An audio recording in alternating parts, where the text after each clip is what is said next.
Donc dans cette deuxième partie, on va voir comment ajouter, une image en dessous de votre, diapositive. Donc pour ça, il faut cliquer n'importe où il y a rien. Donc vous voyez que quand mon curseur s'approche d'une zone où il y a quelque chose, il change de forme en utilisant l'outil, sélection d'image.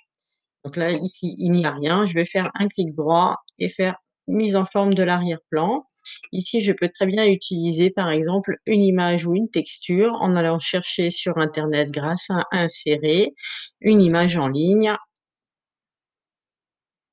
Alors, ça va sur Bing. Quelquefois, ça peut être un petit peu long. Je vais prendre simplement.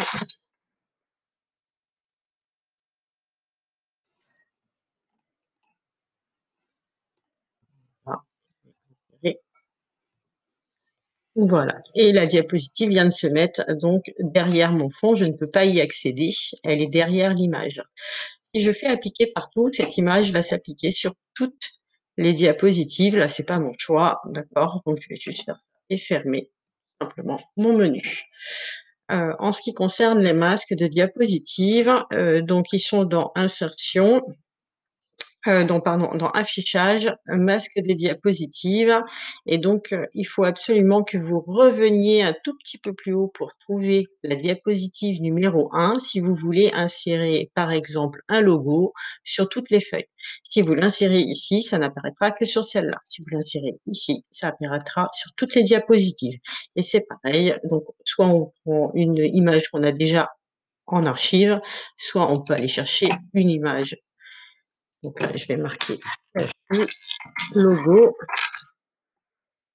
par exemple. OK, je vais prendre le statut tour. Je vais l'insérer. D'accord. Pensez bien à repositionner votre logo. Je vais enlever cette partie-là qui est basse en la sélectionnant et je vais repositionner mon logo bien en haut. D'accord. Je suis en image, donc je peux très bien aussi lui attribuer, par exemple, un cadre.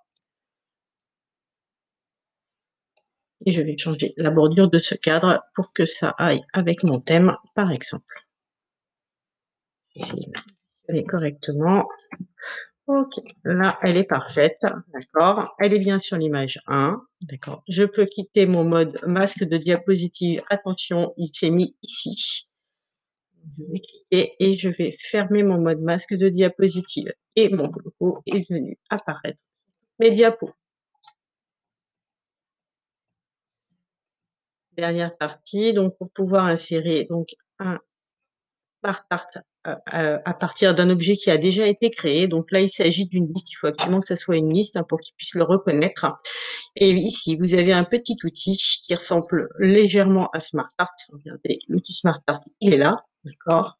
Celui-ci va vous permettre de créer une liste, de créer un SmartArt à partir d'une liste. Je vais prendre le premier venu et il se fait automatiquement. D'accord.